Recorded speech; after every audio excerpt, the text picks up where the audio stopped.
9 উইকেটে বাংলাদেশের ঐতিহাসিক টেস্ট জয়, আর অজিদের 149 বছরের টেস্ট ইতিহাসের সবচেয়ে বড় লজ্জা। প্যাট কামিন্সের সব জায়গা থেকে সইতে হচ্ছে সমালোচনা। এরই মাঝে এবার মাথার উপর আইসিসির নিয়ম ভাঙার অভিযোগ। অস্ট্রেলিয়ার পুরো দলই এখন অপেক্ষায় বড় শাস্তির।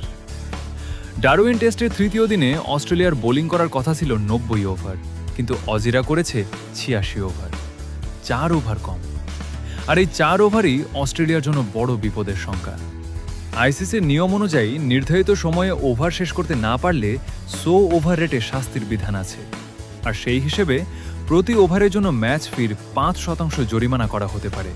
অর্থাৎ অজিরা মোট 4 ওভার কম করেছে। পুরো দলের ম্যাচ ফির 20% জরিমানা হওয়ার সংখ্যায় অজিরা। একাদশের প্রত্যেক খেলোয়াড়ের $20,000 ম্যাচ ফির মধ্যে জরিমানা গুনতে হবে $4,000 অস্ট্রেলিয়ান ডলার। 11 জনকে গুনতে হবে মোট $44,000, বাংলা টাকায় যার পরিমাণ প্রায় 39 লাখ টাকা। যদিও এমন দাবি পুরোটাই অস্ট্রেলিয়ান গণমাধ্যমের, তবে শুধু জরিমানাই নয়, অতীতের এই অপরাধের প্রভাব পড়তে পারে আইসিসি ওয়ার্ল্ড টেস্ট চ্যাম্পিয়নশিপের পয়েন্ট টেবিলেও। 4 ওভার কম করার কারণে নিয়ম অনুযায়ী 4 পয়েন্ট কেটে নেওয়া হতে পারে অস্ট্রেলিয়া, যদিও এখনও আনুষ্ঠানিকভাবে শাস্তির বিষয়ে কোনো ঘোষণা দেয়নি আইসিসি। ডারউইনে ম্যাচ রেফারি হিসেবে ছিলেন ক্যারিবিয়ান ডিসি রিচার্ডসন।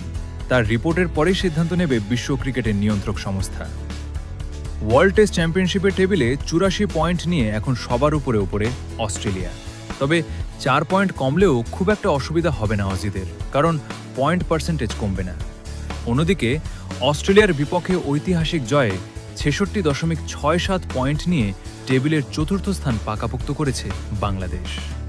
যদিও প্রথম ইনিংসে টাইগাররাও ধীরগতির বোলিং করেছে, তবে 53 ওভারে অজিদের অল আউট করতে পারায় শাস্তি থেকে বেঁচে যাচ্ছে বাংলাদেশ।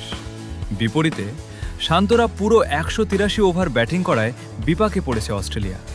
তবে অস্ট্রেলিয়ার এই পয়েন্ট হারানোর নজির এবারেই প্রথম নয়। এর আগে 2020 সালে বক্সিং ডে টেস্টে 4 পয়েন্ট হারিয়েছিল অজিরা, যার কারণে সেই আসরে খেলতে পারেনি ওয়ার্ল্ড টেস্ট।